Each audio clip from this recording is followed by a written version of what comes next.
We are just about to start the high-level opening session of UHC Forum 2017. But before we start, let me just briefly explain about this forum. UHC is an indispensable factor in achieving sustainable development goals. To realize by 2030 universal health coverage without leaving anyone behind, the international community needs to work together. This UHC Forum 2017 is a step in realizing this objective. We sincerely welcome you to this event. Now, please welcome our distinguished guests with a big applause. United Nations Secretary General, His Excellency Mr. Antonio Manuel de Oliveira Guterres. President of the Republic of Senegal, His Excellency Mr. Macky Sall. And the President of the Republic of the Union of Myanmar, His Excellency U Tin Cho.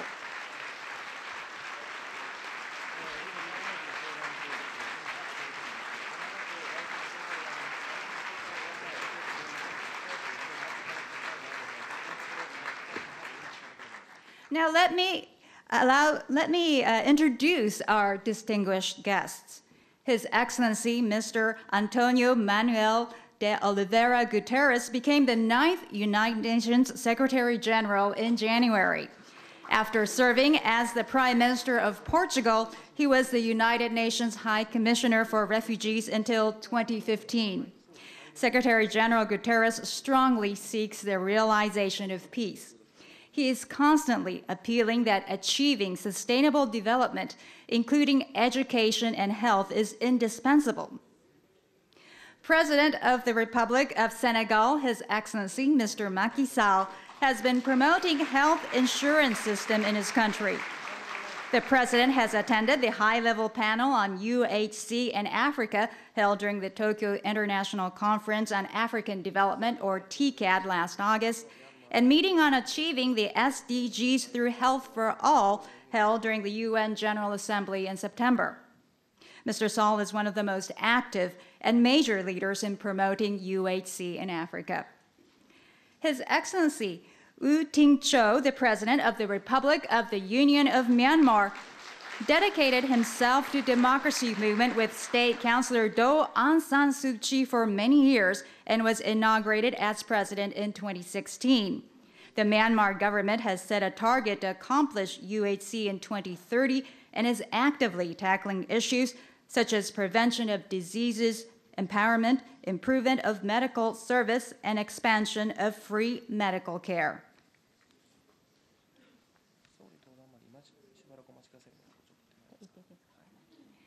Japanese Prime Minister Shinzo Abe will be arriving shortly.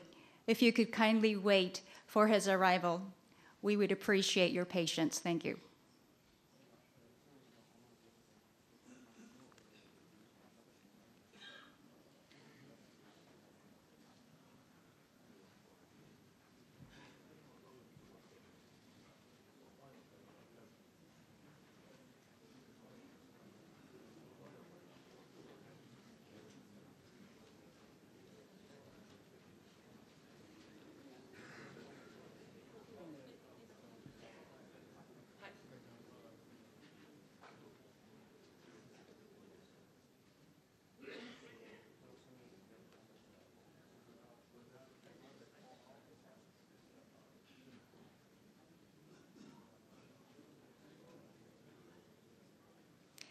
Please welcome with a warm applause, Japanese Prime Minister Shinzo Abe.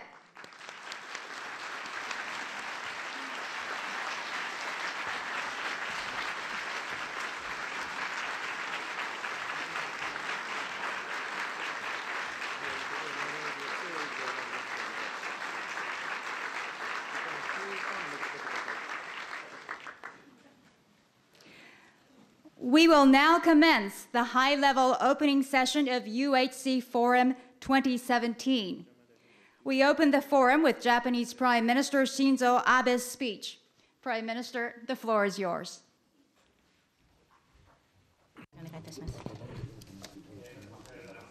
Good morning, ladies and gentlemen. President Sall of the Republic of Senegal, President Tin Chau of Myanmar, Secretary General Guterres of the United Nations, distinguished guests. I would like to express my heartfelt appreciation to all of you for attending the UHC Forum today. Exactly 2 years ago, Japan held an international conference here and expressed our strong commitment to promote universal health coverage, UHC. Today, we are pleased to hold this event, reorganized as the UHC Forum 2017 on a scale much larger than 2 years ago, jointly with President Kim of the World Bank, Director General Tedros of the WHO, and Executive Director Lake of UNICEF. For many years, Japan has placed emphasis on the global health agenda from the perspective of human security. In particular, the promotion of UHC is an essential element of the initiative to realize a society that leaves no one behind, the core principle of the Sustainable Development Goals.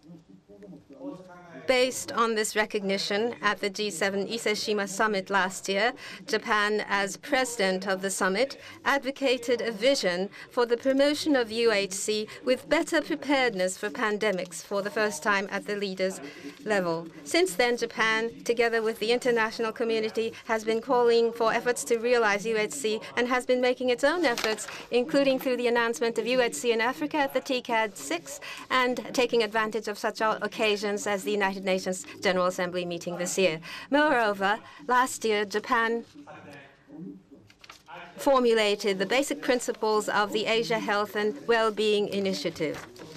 We plan to share with other Asian countries our own experience of UHC in an aging society in terms of systems such as universal health insurance and long-term care insurance.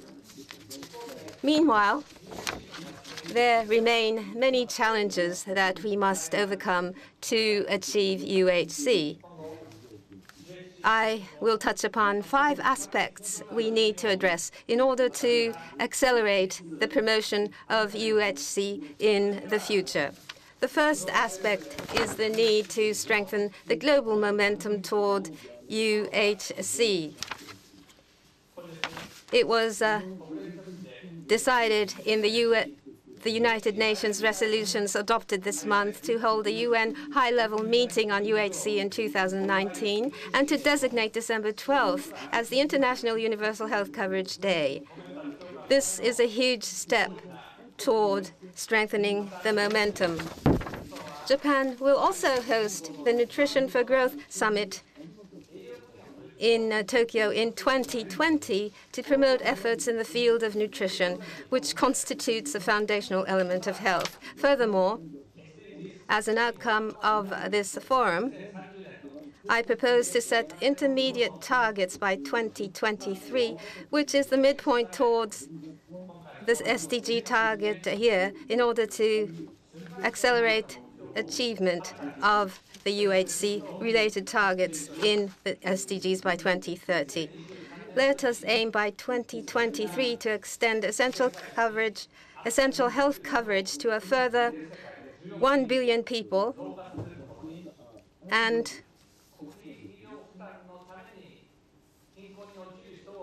to reduce the number of people being pushed into extreme poverty by health expenses by 50 million a year. To achieve these intermediate targets, Japan will continue to make its utmost efforts to develop a global framework to promote UHC, together with Secretary General Guterres and other leaders of the international community. Second is the need to develop and implement a framework for cooperation at the country level. To realize UHC, it is necessary to make cross-sectoral efforts covering such fields as nutrition, water, and sanitation, in addition to health systems strengthening. We propose that individual countries should establish or strengthen platforms to promote UHC.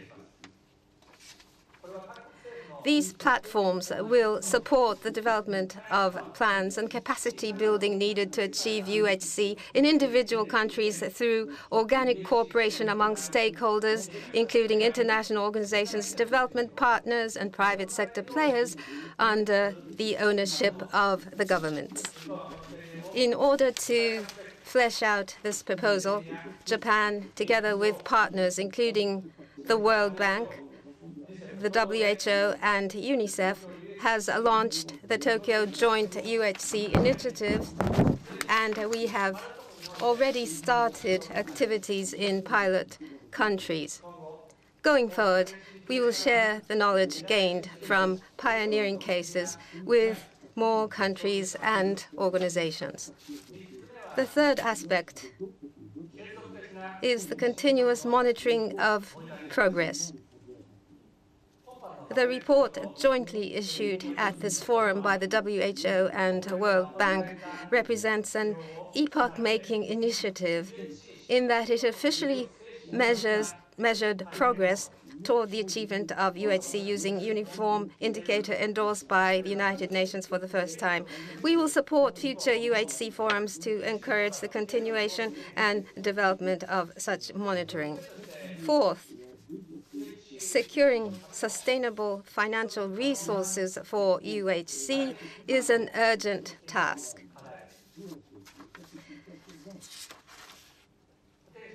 It is important for each government, including not only health ministries, but also finance ministries, to mobilize domestic resources in a stable manner and to complement them with international assistance in an effective manner. Finally, I would like to stress the importance of innovation. In Africa, an innovative action has been started by using drones based on Japanese technology to help provide healthcare services to remote locations in Africa that have until now been out of reach. Under the TCAD framework, we will share these innovative experiences and promote support for global health.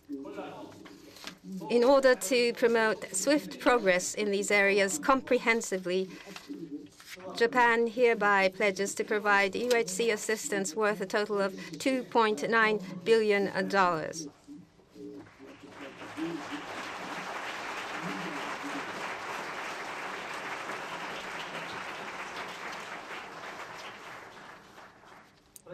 Through this package, Japan will strongly support the efforts of countries and organizations. Today's forum has been attended by world leaders who exercise leadership in the field of global health. I sincerely hope for an exchange of insights that will set forth the future direction for the promotion of UHC. Thank you very much for your kind attention.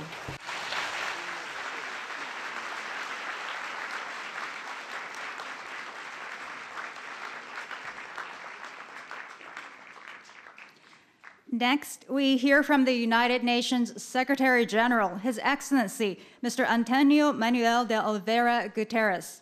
Secretary General, please take the stand. Prime Minister Abe, Excellencies, ladies and gentlemen, all protocol observed. I thank our organizers and commend the government of Japan for its leadership and vision in hosting this meeting. And thank you also to Prime Minister Abe for your announcement of an exciting $2.9 billion in universal health coverage program. Prime Minister Abe, your commitment to ensuring health for all, both here in Japan and around the world, is truly inspiring. The announced program highlights the importance of integrated action to deliver on the Sustainable Development Agenda. Our topic today, health, and our venue, Tokyo, are perfectly matched. Japan was one of the first countries to demonstrate the power of universal health coverage, achieving it in 1961 and unlocking economic growth for the decades to follow. Next September, we celebrate the 40th anniversary of the Alma Ata Declaration, which famously set a goal of achieving health for for all. And just 2 days ago, the world marked the Universal Health Coverage Day. Universal health coverage means just that: care and services for everyone. Equitable access, quality care, affordable services.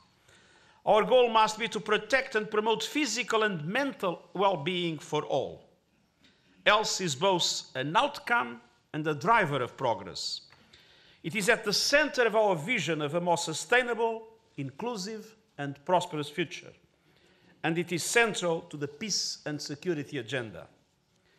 When we invest in health, particularly of women, children, and adolescents, we build more inclusive and resilient societies. Thanks to targeted investments in recent decades, we have made historic progress on a variety of health challenges. More women have access to modern contraception. Vaccination levels are up. More people living with HIV have access to antiretrovirals. More people at risk of malaria are sleeping under insecticide-treated nets. And an end to diseases such as polio is within sight. However, gross inequities continue to leave the most vulnerable behind, and for too many, health is inaccessible, unaffordable, and together unavailable. Out-of-pocket spending on health causes an estimated 100 million people to fall below the poverty line every year. And in an increasingly interconnected world, an evolving global health landscape gives rise to new threats, such as antimicrobial resistance, the impacts of climate change, and the spread of non-communicable diseases. All of these will require more integrated health systems, capable of responding effectively and equitably to the unique needs of their communities. And this means stronger surveillance systems, greater social protection mechanisms, and more efficient delivery systems. With a projected shortfall of some 14 million medical professionals in 2030, increased investment in a more robust workforce will also be important. In a globalized world, we must build systems that can detect and respond to health crises. And we must start by dissolving the silos that have governed our efforts. Our experience with tuberculosis underscores the challenge. In 2016, roughly 4.1 million new cases of tuberculosis were not officially reported. Moreover, only 1 in 5 cases of multi-drug resistant tuberculosis began treatment, while most who are eligible for preventive treatment are not receiving it. Universal health coverage provides the umbrella necessary to help close these gaps. Through stronger, resilient health systems that are people-centered and human rights-based, the quality of services and access to those services will be improved across the world. Bold and creative partnerships across sectors will also be crucial in addressing the social and economic determinants of health. Health is a right for all. In a new development era, we must have more streamlined and sustainable financing for health that leverages linkages across sectors. We know that every $1 spent on health yields up to $20 in full income growth within a generation. Political commitment will be critical to unlocking these investments. There is, of course, no one-size-fits-all solution, and each country must walk its own path towards universal health coverage. The United Nations stands ready to support the development and implementation of national plans that benefit all. And we look forward to the General Assembly high-level meeting on universal health coverage in 2019. Let us remember, just as peace is not simply the absence of conflict, so is health not just the lack of illness. Our goal is not only a band-aid or a single dose of medicine, important as those are. Our goal must be overall well-being, physically and mentally, for everyone in all countries. Let us move ahead with ambitious action to ensure health systems that deliver for everyone, everywhere. Thank you.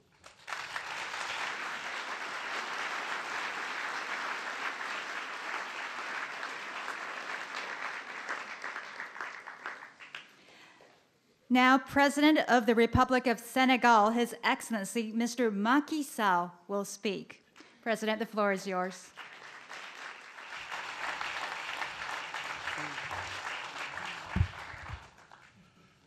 Excellence, Monsieur le Premier ministre Shinzo Abe.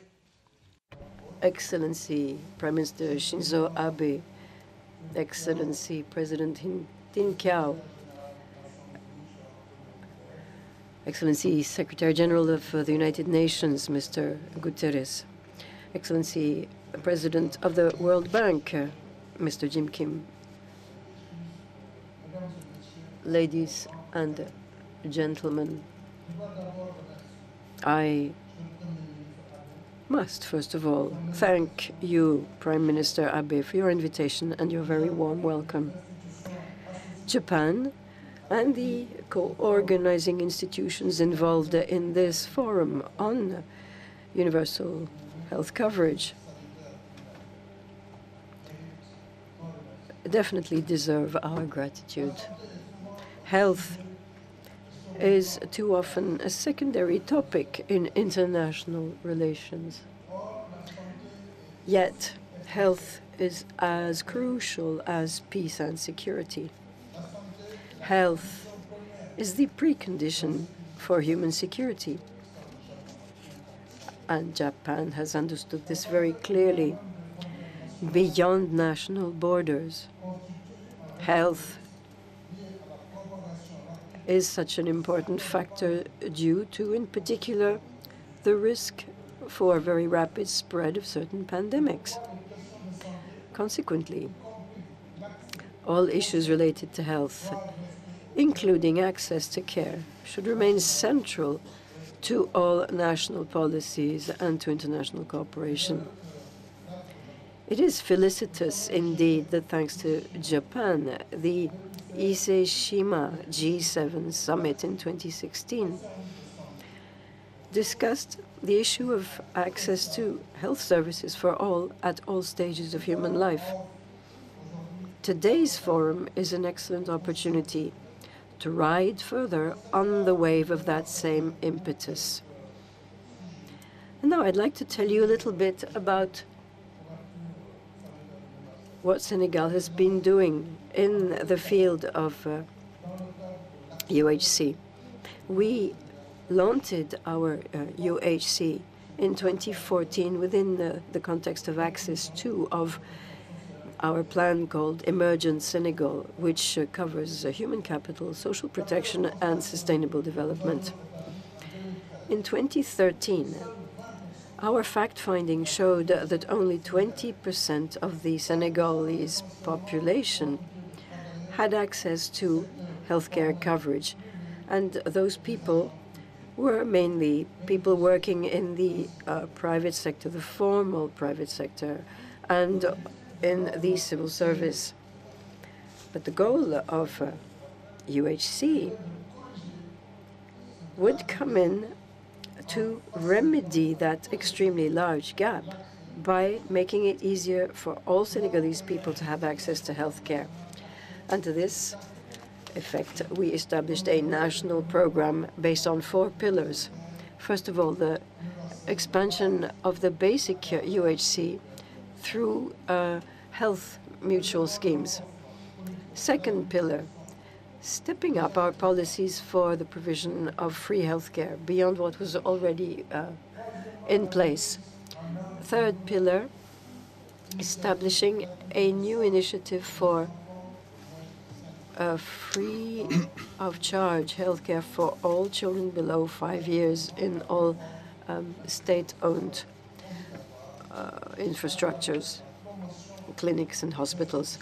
And fourth, the reform of the compulsory health insurance through promoting health-provident institutions.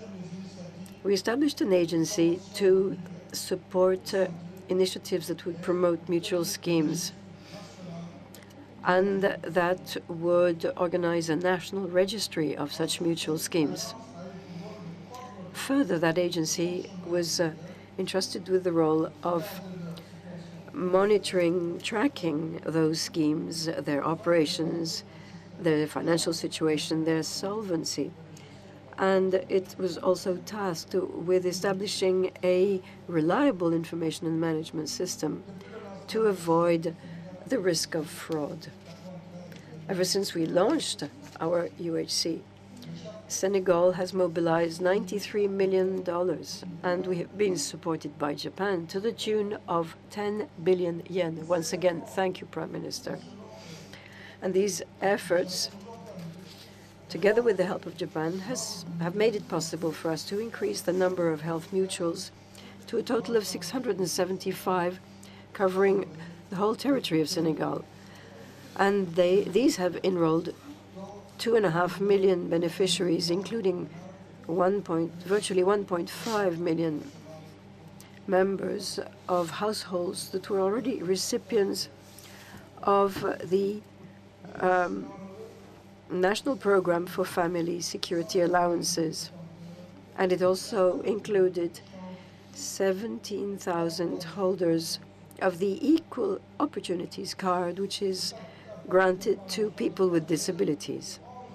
Furthermore, our efforts made it possible to cover 11,321 women who were delivered by C-section free of charge.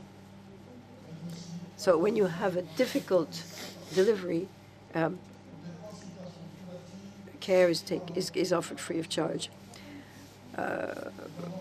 We have also established free of charge services for 2.5 million cases of below 5 years old children as regards consultation, vaccination, and the like. Thus, the extent of coverage for our population over the past 4 years has increased from 20% to 47% now. And this thanks to the establishment of the mutual schemes, the enrolling of 2.5 million beneficiaries of these mutual schemes, and we shall also very soon be launching what we call the Student UHC, which we are doing together with the National Education Ministry. And also, we are working with the Culture Ministry to establish UHC coverage for all people in the culture sector. And this should make it possible to have 2.5 million students in Senegal fully covered.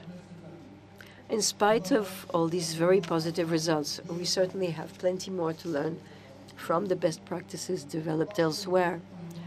Amongst the challenges that we are facing, let me mention the issue of greater professionalism in mutual schemes, establishing a system for verification of all service provision, because there is always a risk, especially in Africa. If we don't have good traceability, the risk is that programs that are implemented end up producing all sorts of money-losing practices. We must also establish an integrated information system based on biometric identification of UHC beneficiaries. We shall soon be launching a call center to provide correct information and clearer responses to people's needs. And we also want to establish a harmonized system for paying up contributions to mutual schemes. I should also say that in the field of infrastructure and human resources, we want to complete the construction of 300 local health clinics, and we must recruit the necessary staff. We have recently recruited and trained 1,000 midwives to be deployed over the whole territory in the remoter areas. In conclusion, I would like to thank once again Prime Minister Abe for his consistent commitment of Japan, $2.9 billion again, to support UHC across the world. Thank you for your attention.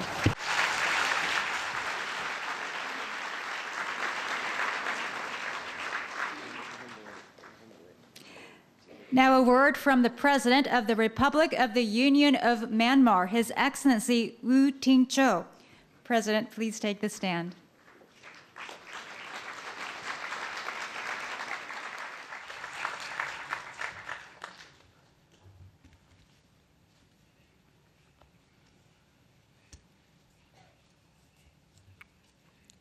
Your Excellency, Prime Minister Mr. Shinzo Abe, Your Excellency, President Mr. Macky Sall of Senegal, Your Excellency Secretary General Antonio Guterres.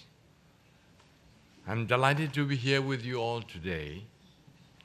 I also wish to extend my sincere thanks to the organizers of the forum for providing me with an opportunity to deliver a speech at this important event.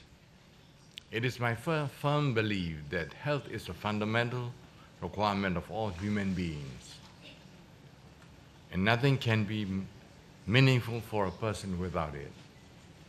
Health is essential to improve overall well-being of families and communities, and to achieve economic growth and prosperity that are both inclusive and sustainable. Since our democratically elected government took office on 20th March 2016, we have been exerting the desires of people for peace and reconciliation.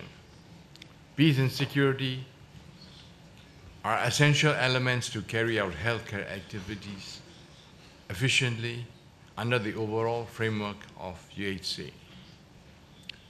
To provide better quality health services to our people is the top priority of our government's development agenda. Investing in health is one of the core strategies of the government of Myanmar to strengthen human resource for health and bolster our efforts in building a healthy society. Myanmar is determined to achieve the universal health coverage by 2030. This long-term goal will ensure that Myanmar citizens, irrespective of race, religion, ethnicity, and socio-economic situation, will be able to receive acceptable, quality healthcare services without experiencing financial hardship. Understanding the critical role of health sector in our nation-building efforts, key stakeholders, including the government, ethnic nationalities, civil society, and development partners, jointly formulated the National Health Plan 2013-2021 with an overall aim of achieving the UHC by 2030. In line with the principles of UHC, we have laid down strong and sturdy foundations for all spheres of a resilient health system to serve our people effectively. We have set goals to extend access to essential health services to everyone in the country. Given our financial and technical constraints, we have identified key strategic areas to focus on our first steps towards UHC, namely defining the content and delivering an essential package of health services, developing a national health financing strategy, and strengthening functions of the health system to be able to provide quality services. At the same time, we're making sure that all health facilities are fully functional, managed by skilled health workers, and availability of essential medicines and commodities, while mobilizing additional financial resources in the nation's overall health system development. We're coordinating with all relevant domestic and international institutions for sustainable financing for health. As such, we are formulating a long-term health financing strategy. Myanmar being an emerging democratic and developing country, is facing a variety of challenges from all aspects, such as political, economic, and social. We consider the challenges as opportunities. We are determined to overcome these challenges together with our people. This will require close cooperation with like-minded partners from within and outside of the country. As Myanmar is very diverse in terms of ethnicity, language, and terrain, strategies are being built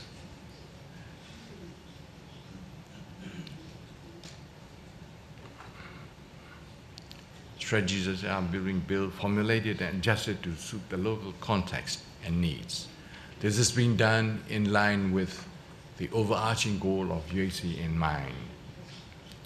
We acknowledge that such reforms will take time and perseverance.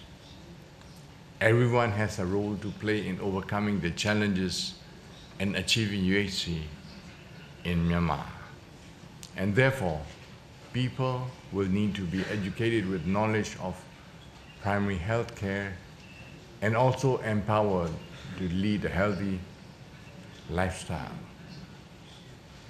We are fully aware that health literacy level of the population and practice of healthy behavior by the population are key determinants on our path to achieve the objectives of UHC.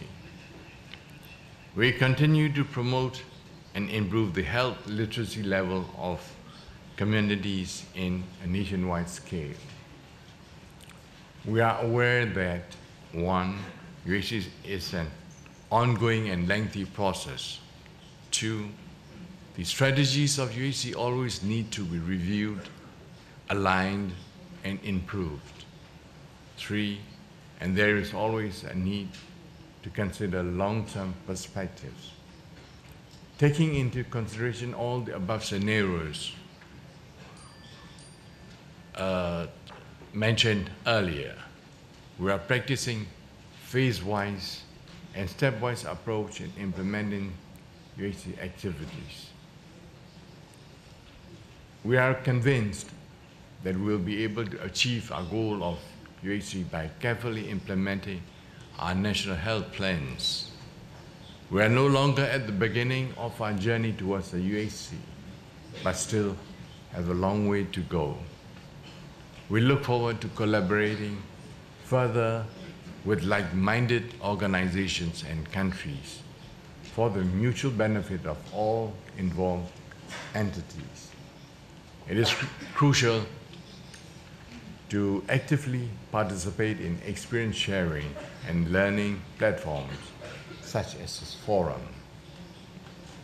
The government of Myanmar thanks the government of Japan for their contribution on our way towards UHC. The government of Japan's continuous support to Myanmar health sector has dated back to the 70s. With the support of the government of Japan, officials from Ministry of Health and Social Sports have had the privilege of accessing state-of-the-art knowledge in many Japanese institutions. We thank the government of Japan, Japan International Cooperation Agency, JICA, the World Bank Group, the WHO, UN agencies, and all members of UHC 2030 for their continuous support in the long journey to promote shared vision and practice of UHC. I pledge that the government of Myanmar will remain your steadfast partner. The government of Myanmar is strongly committed to achieving universal health coverage so that our people can live longer and have better quality of life. Thank you.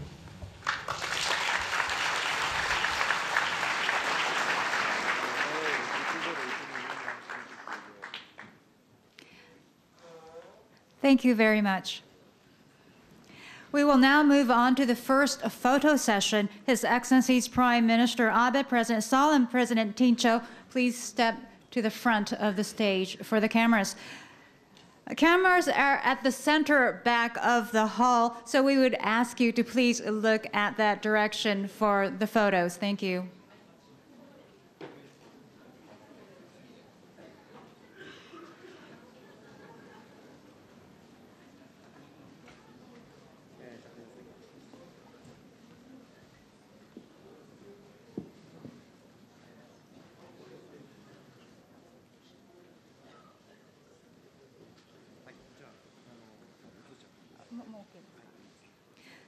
Thank you very much.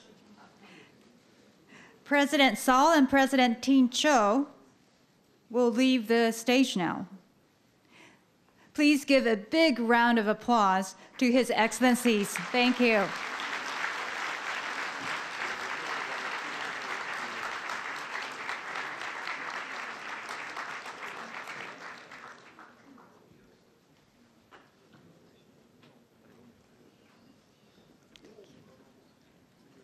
Thank you.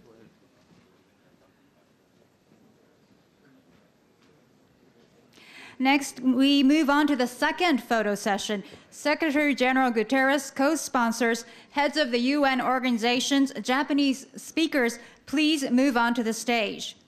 In addition to Prime Minister Abe and Secretary General Guterres, please let me briefly introduce our distinguished guests who have newly come to the stage. UHC 2030 Steering Committee Co-Chair, Dr. Githinji Gitahi. Director General of IPPF Designate, Dr. Alvaro Bermejo. Chief Executive Officer of Gavi, the Vaccine Alliance, Dr. Seth Berkley. Global Fund Interim Executive Director, Dr. Mareike Wainwrights. World Health Organization Director General, His Excellency, Dr. Tedros Adhanom Ghebreyesus. World Bank Group President, Dr. Jim Yong Kim. United Nations Children's Fund Executive Director, Mr. Anthony Lake. President of the World Medical Association, Dr. Yoshitake Yokokura, former Minister of Health, Labor and Welfare of Japan, Mr. Yasuhisa Shiozaki, former Vice Minister of Health, Labor and Welfare of Japan, Professor Keizo Takemi, President of Japan International Cooperation Agency, Dr. Shinichi Kitaoka. Dignitaries, please look at the center back of the stage for the cameras.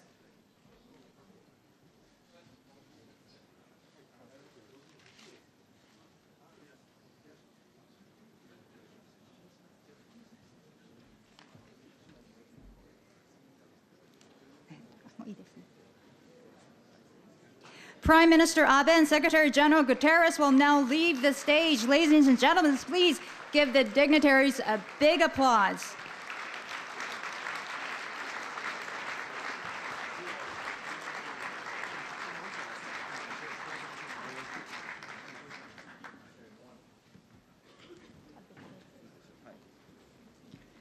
Next, we have a video message from the co-chair of Bill and Melinda Gates Foundation, Mr. Bill Gates.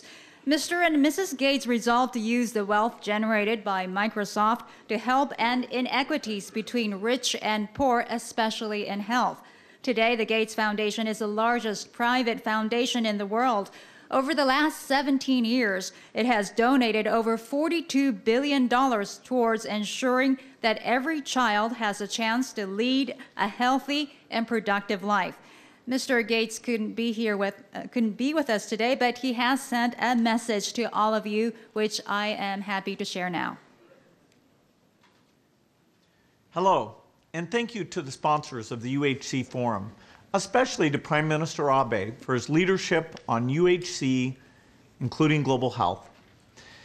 This leadership takes many forms, including Japan's generous contributions to international partnerships such as Gavi, the Global Fund, the Global Polio Eradication Initiative, CEPI, and the Global Health Innovative Technology Fund. I'm also glad to hear that Japan will host the Nutrition Summit in 2020. We at the Gates Foundation applaud this news and look forward to collaborating on the nutrition agenda. We're optimistic that progress in global health will accelerate through these and other key partnerships and collaborations with institutions such as the WHO and the World Bank. I especially want to express our appreciation for Japan's leadership in working towards universal health coverage. The Gates Foundation strongly supports universal health coverage. UHC is an ambitious and achievable goal.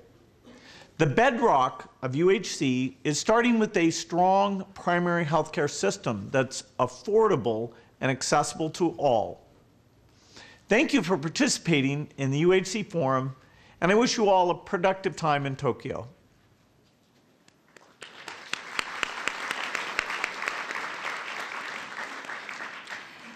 Now, please let me introduce Dr. Jim Yong Kim. Dr. Jim Yong Kim, 12th president of the World Bank Group, is a doctor and anthropologist who has worked for much of his life to ensure that the poorest have access to quality health services. Under his leadership, the bank has made investing in human capital, including universal health coverage, a major priority, while also ensuring record replenishments of IDA and growing support to country priorities. Dr. Kim, the floor is yours. Thank you so much. Thank you. Thanks so much, and I want to thank especially Prime Minister Abe for convening this extremely important meeting, to Secretary General Guterres, and to all my many old friends and former colleagues here today. You know, we've heard the numbers. Half the world's population, 3.5 billion people, don't have access to quality essential services. 800 million people are forced to spend at least 10% of their family's budget on healthcare expenses, and close to 100 million people are being pushed into extreme poverty because of healthcare expenses. But I'm going to get straight to the point. The way we finance global health is broken. Domestic resource mobilization is failing, and too many people are gaming the system. For too long, the system has been almost completely supply-driven. We've seen that too many heads of state and finance ministers are happy to invest in health if they receive grants or concessional loans from IDA, our fund for the poorest countries. But when they graduate from IDA and move to IBRD, the fund for the middle-income countries, often they will stop investing in health, or stop borrowing from us to invest in health, even though IBRD loans are still very cheap, 30-year maturity at around 2%. Worst of all, we've seen ministers of health say, and this is directly to us, we don't need to invest in vaccines. When there's a threat of an outbreak, donors will step in. This situation is unacceptable. If we're serious about achieving UHC by 2030, we need to completely revamp the global health financing system, starting at the country level. Heads of state and finance ministers have to be convinced that investments in health aren't just the right thing to do morally. They are the most critical investments that they can make if they want to be able to compete in the economy of the future. Our research shows that human capital is the most powerful engine for sustainable and inclusive economic growth. In fact, a report that we'll be releasing in January will show that human capital accounts for 2/3 of a country's total wealth, far more than natural capital, the natural resources, and produced capital, roads, energy, the others that produce economic growth. 65%, more than both produced and natural capital combined. And working with some of the world's leading health economists, I mean, and many of you know Chris Murray and the work he's done in the global burden of disease, we found that over the last 25 years, if you take the data on health and education outcomes and compare the top 25% of human capital improvers with the bottom 25% of human capital improvers, and then look back at the correlation with economic growth over the past 25 years, the difference between the top 25 and the bottom 25 is 1.25% of GDP per year for 25 years, among the strongest correlations we've ever seen to economic growth. Eventually, we will do a ranking, but the Human Capital Project is something that we've launched given this extraordinary data that we're just now generating.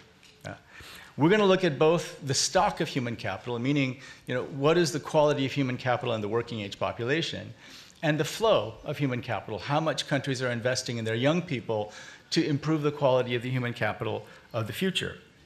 Now, eventually the ranking will come out, and we're going to rank countries from 1 to 150. Of course, Japan will come out very much near the top. But I think some countries will find it very surprising where they find themselves. We've actually spoken with the ratings agencies, S&P and Moody's, and also with the IMF, and they have told us that they're going to work with us and look at the methods, and if they have confidence, they will include these rankings in their assessment of sovereign bonds. Now, what that will mean is it's very possible that based on this ranking, the borrowing costs of a country will go up, and foreign direct investment may drop. And the reason we're focusing on this is because we feel that we have a moral obligation to reveal to all the leaders of the world that health and education is in fact that important.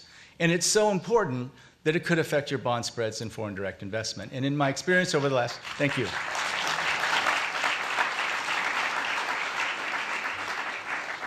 In my experience over the last 5.5 years, if you want to get the attention of heads of state and ministers of finance, you affect their bond spreads and their FDI.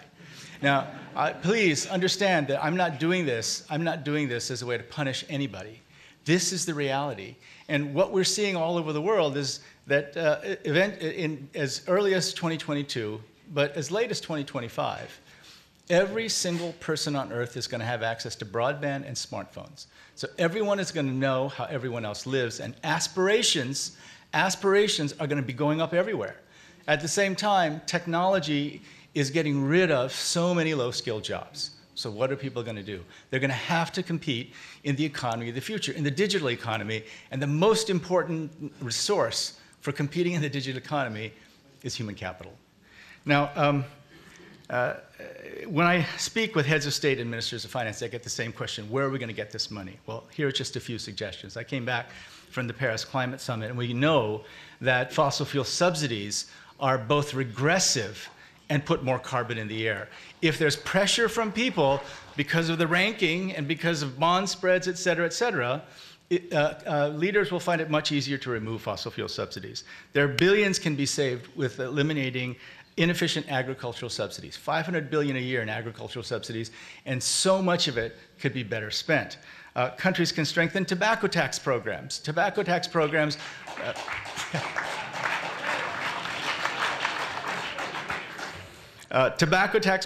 both get the poor to quit at higher rates, and we've seen countries use the revenue from tobacco taxes to support the poorest. And finally, we know that that technology, a big theme for this conference, can also have a huge impact, like the health wallets that are so exciting. The folks who are here are showing how to do that. So we have to deliver on UHC. We have to reach the SDG 3. And as long as millions of people are falling into poverty because of healthcare expenses, we won't even reach SDG 1, the ending of global poverty. We want to embrace innovation. We want to create new instruments that will take some grant money, some loan money, blend them, and provide them to the leaders and ministers of finance, who will then be desperate for finding ways to improve their health outcomes. All this can be done. We are absolutely sure that by 2030, we can reach UHC. Now, I just want to end with this, that the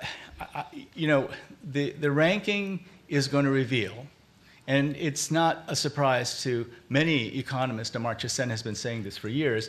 In fact, Japan has demonstrated this more clearly than any country in the world.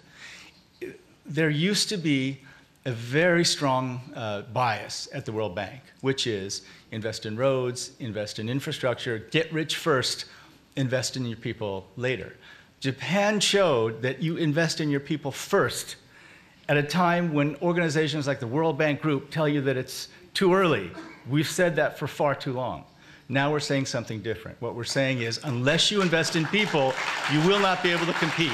Thank you very much.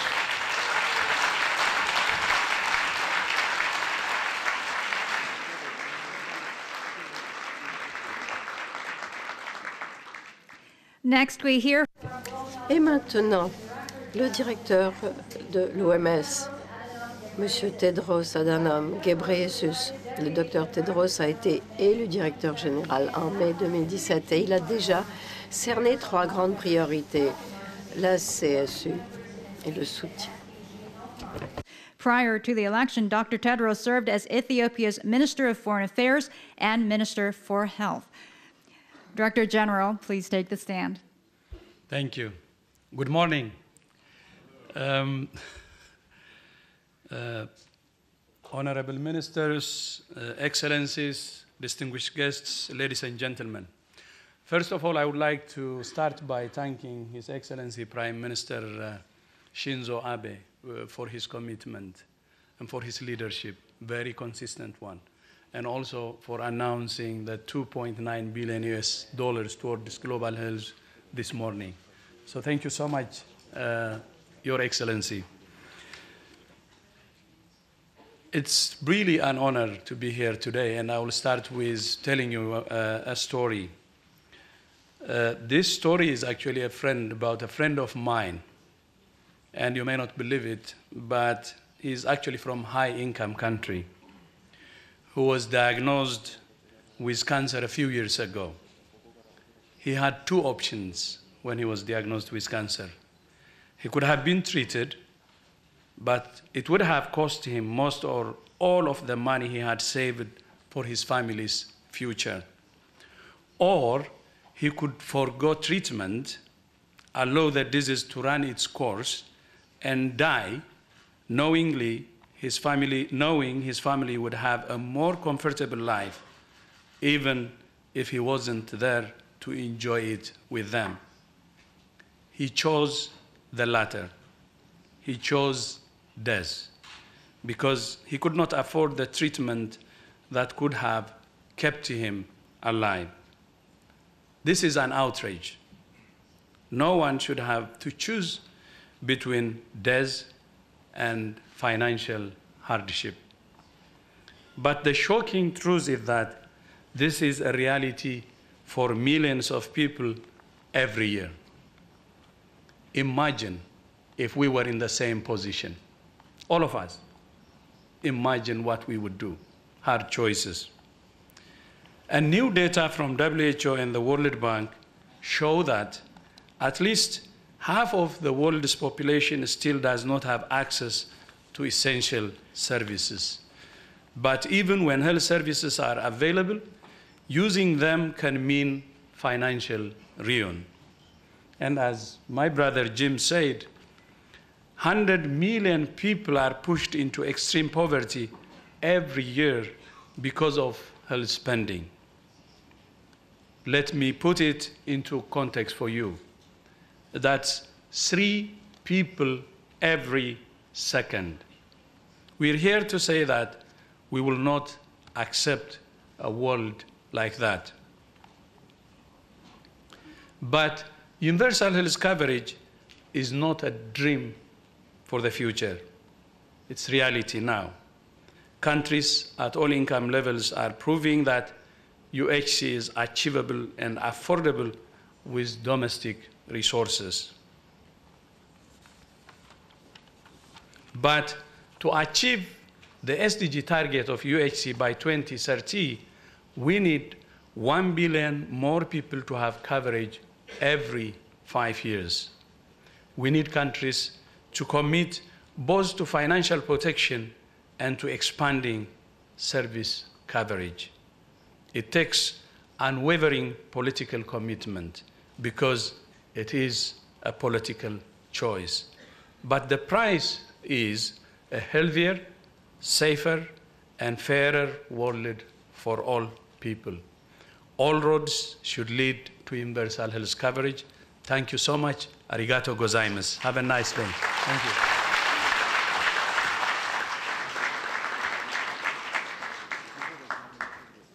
Now, I would like to introduce to you President of JICA, Dr. Shinichi Kitaoka.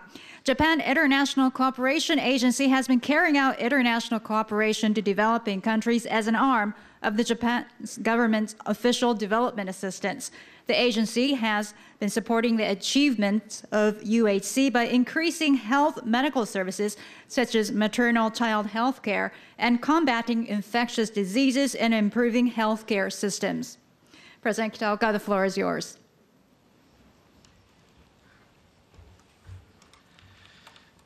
Excellencies, fellow global health leaders, and friends who have committed to universal health coverage, good morning. It's really a great pleasure for me to have an opportunity to review our achievements since we met 2 years ago and to renew our commitments to use UHC in Tokyo once again.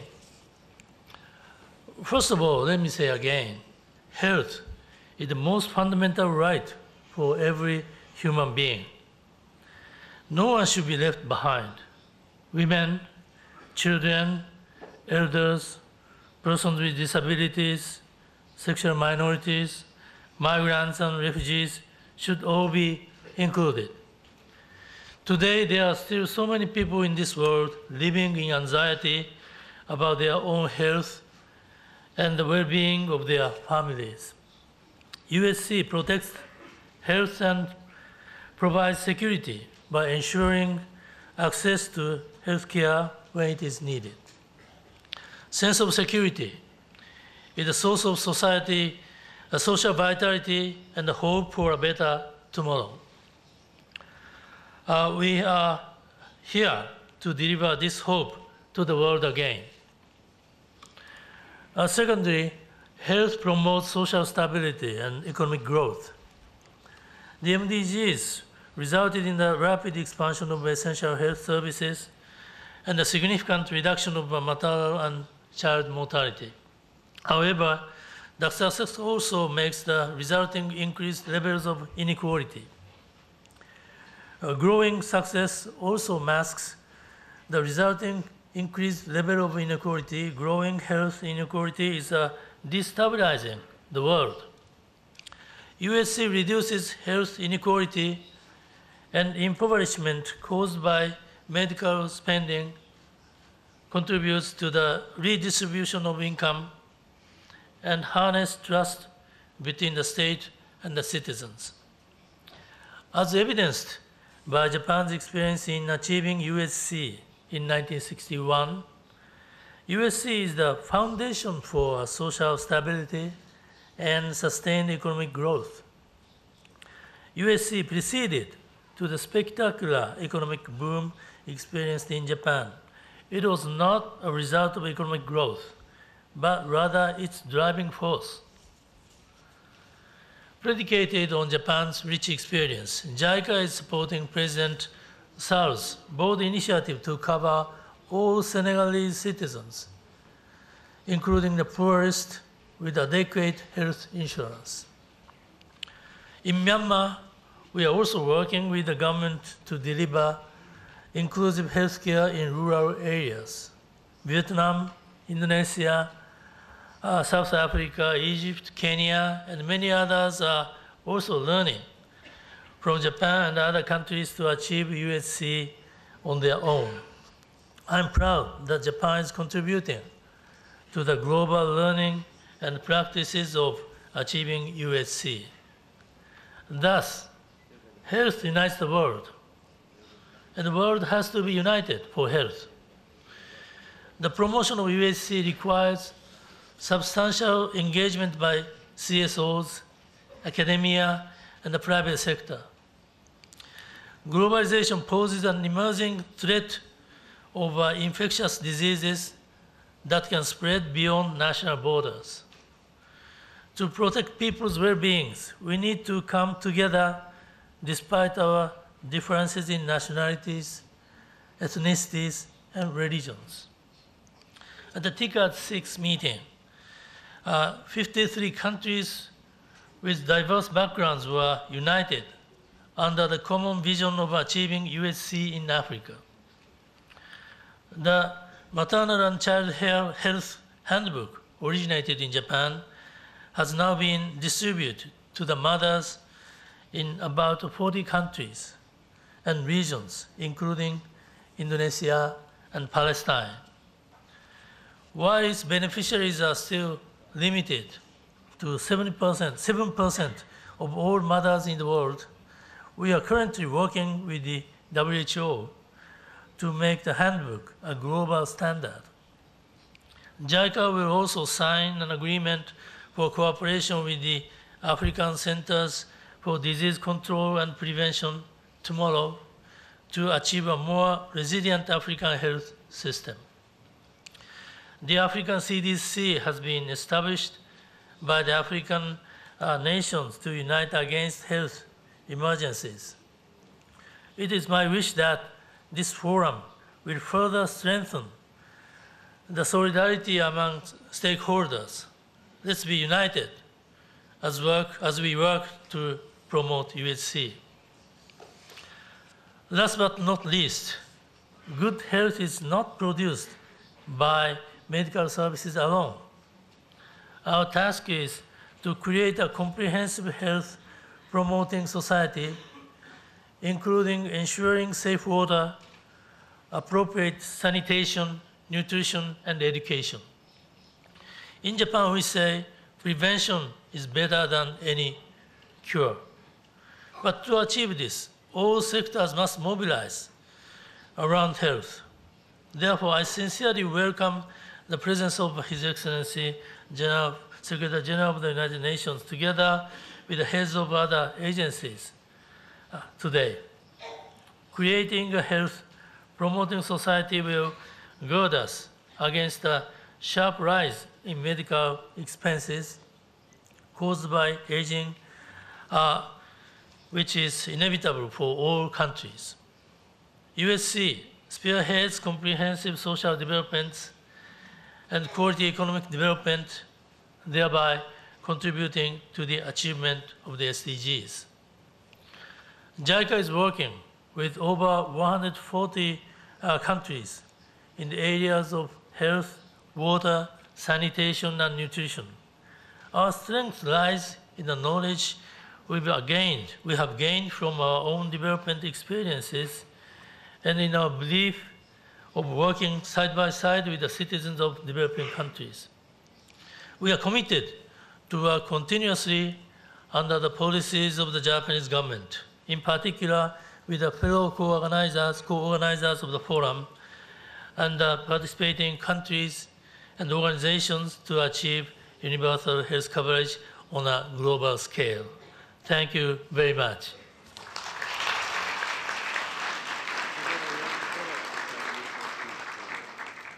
Next, let me introduce you to President of the World Medical Association, Dr. Yoshitake Yokokura. Dr. Yokokura was elected as the 68th president in October 2017.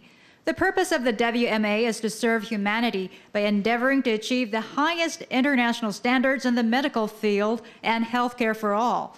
WMA focuses on the social determining factor of health in achieving SDGs and carries out activities to achieve UHC by working together with international organizations. President Yokokura, the floor is yours. Thank you. おはようございます。Good morning, ladies and gentlemen. Thank you for your introduction. My name is Fukuoka, President of WMA. At this opening of the Universal Health Coverage Forum, I should like to extend a few words representing the WMA. The forum, I understand, is to review the status of progress toward achievement of UHC, and in order to accelerate various activities to discuss approaches and to focus on examples of success to contribute to the realization of UHC. And that is the objective, as I understand. With the progress of globalization, in the present age, the world is becoming increasingly borderless. So there is spread of infection and natural disasters. And in order to deal with this, the doctors need to unite across the borders. This is becoming increasingly important. And it's also essential to create a framework toward the new era. This is evidenced by the fact that at the G7 Isashima Summit and the G7 Kobe Health Ministers meeting, in which Japan served as president, that international crisis management framework and strengthening thereof was discussed, as well as international health framework strengthening. These were major issues. In this tumultuous world situation, the International Committee of the Red Cross talks about medical care facing a crisis and is addressing these issues: global warming, air pollution, and climate change, which affects largely the environment and health, and SDH, approaches toward SDH. We can list numerous factors which call for urgent approaches to deal with global challenges. To the various issues which the international health faces, WMA comprises 114 medical associations, and a broad sector of medical care is cooperating actively with WHO with regard to the building of a medical system and strengthening of public hygiene. Related to the SDGs, one of the targets is universal health coverage. Toward the achievement thereof, we're cooperating and coordinating with international organizations such as the United Nations and WHO. Furthermore, the WMA is trying to address the rapid increase of prevalence of NCDs, and it is also concerned about the social and economic effects of this. And we are aware of the importance of cross-sectoral approaches, both regionally, nationally, and globally. The implementation of SDGs and from the approach of SDH, in order to accelerate dealing with and preventing NCDs, we need to strengthen the medical care system. And the WHO action plan espouses this as one of its important challenges. So we'd like to cooperate and collaborate with the WHO as well. The world's medical profession faces these difficult issues. The medical profession should increase solidarity and enhance cooperation. We are in such times. In the medical world, which is faced with such important challenges, in October of this year, the WMA General Assembly met in Chicago, and I was elected the 68th WMA president. In my acceptance speech, I talked about the life expectancy in Japan being at the top of the world, and in the background of our medical system, I talked about the fact that we have a UHC, or the public health insurance covering all citizens, and I stress this fact. We have achieved rapid growth after the war, and what made this possible was this universal health system, which enabled people to work with a sense of security and peace of mind. We would like to communicate to the world about our medical system and would like to contribute to happiness of the people of the world. Turning our eyes to the future, we are in a transitional phase toward the aging of societies. Doctors should go back to the origin of medical service and should create a society with health and longevity. And we have to continue to support the model which provides for a sense of security in this age of aging of societies, which is unprecedented. Again, I believe is UHC. I am convinced of this. The elderly not only should be supported by society, it should support society. It should become part of the foundation of the nation to engage in society building. I think that would be the ideal. And to realize such a society, the significance of promoting UHC becomes even greater. So let me talk about how medical service ought to be, as I see it. Now, I think this can be traced to the words of the Japanese economist Hirobumi Uzawa, who taught at the University of Chicago Economic Department.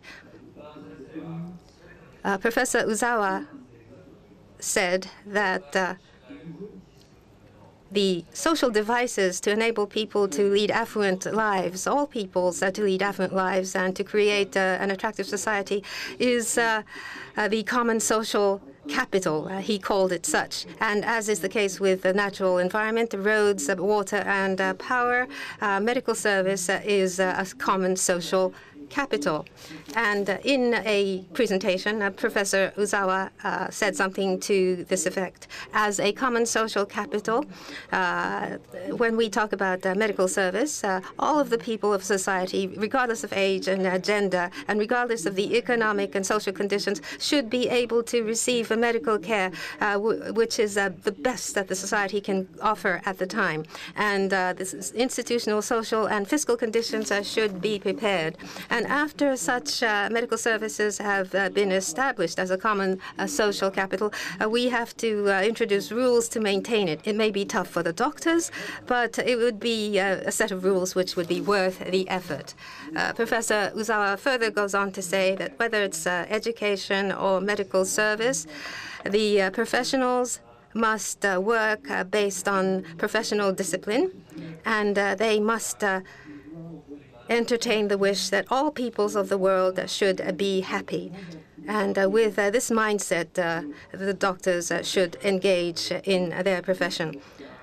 This, I believe, is the essence of medical service, and this is medical service as I ought to be. And that's how I see it. And I believe this is made achievable by the attainment of UHC. I hope that medical service would become a common social capital under UHC as it ought to be. That would be my ideal. And as the president of WMA, I intend to cooperate with international entities such as the WHO. I hope that through active discussions at this forum, effective and substantial measures would come about. And I believe that there will be tremendous contribution toward the UHC, which is a system to improve the standard of health for the people of the world. That would be my fervent wish. Thank you very much.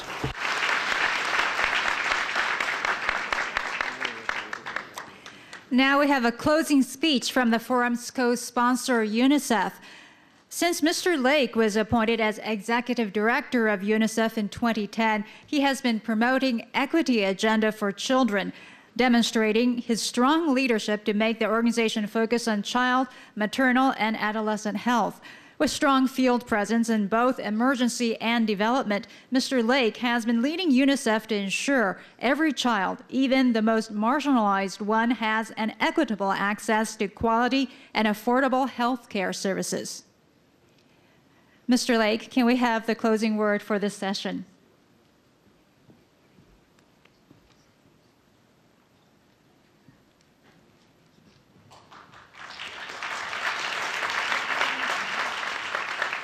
Thank you very much. To begin with, let me thank very much the government of Japan for hosting us today. Japan's voice, and more importantly, its actions, are providing the kind of leadership the world needs as we make progress towards the necessary goal of universal health coverage. Necessary because millions of lives are at stake, each one a family member, a friend, an unfulfilled future. Years ago, my friend and neighbor Glenn Harsh, a farmer in West Virginia, suffered from brown lung disease. He got it from inhaling hay dust in his barn. Glenn was uninsured, and thus he was unable to afford medical treatment. So he didn't go to a doctor until it was too late, and then he died. The difference between health and sickness, between life and death, can so often not be measured only in dry medical terms, not only in an inability of science or medicine to treat or even cure illnesses. Rather, too often, it is measured by economic inequalities. Those who can afford treatment and care survive. Those who cannot afford it risk worsening health or, like my friend Glenn, death. Universal health care is by its nature about justice. Because when health care is only available to the wealthiest, what happens to the citizens who cannot afford it? What happens to their children? What happens to their countries, their whole futures, when entire segments of the population are condemned to uncertain health and a higher risk of mortality? We measure the cost of failing to provide universal health coverage in lingering inequalities, widening gaps between the haves and have-nots, poor economic growth, and even political unrest and violence. Universal health coverage is an opportunity for every country to create a more level playing field for all of its citizens, regardless of income or where they live, and to reverse the intergenerational cycles of poverty and poor health that weigh down progress not only for individual human beings, but for whole societies. And in fact, we achieve greater progress towards national goals more quickly when we focus precisely on the poorest and most disadvantaged in every society. In 2010, a UNICEF analysis narrowing the gaps to meet the goals, thank you, Mickey, found that while it costs more, of course, to reach the hardest to reach, those additional costs are dramatically outweighed by the additional results. A new UNICEF analysis has reinforced that conclusion, finding that every $1 million invested in fighting under 5 mortality among the poorest communities saves nearly twice as many lives as investments that do not prioritize the most disadvantaged. With more results achieved per dollar invested, focusing on the most disadvantaged people and communities is the fastest way to achieve universal health coverage. So the moral logic of universal health care is clear and is matched by the strategic logic as well. In short, doing the right thing is also the smartest, most cost-effective healthcare strategy. But this logic is not being adequately reflected in so many government policies and actions. Today, we're discussing the best ways to shape these policies and spark these actions, from providing primary health services at the community level, to training more health workers, particularly in remote communities, to integrating health services with other efforts linked to health care, such as nutrition and sanitation, and maintaining a focus on the quality of the services provided. These complex requirements, of course, resist easy solutions, but the moral and the strategic logics of universal health coverage demand that we try, all of us. That's what brings us here today together, and I very much appreciate your commitment and look forward to our continuing discussions. Thank you very much.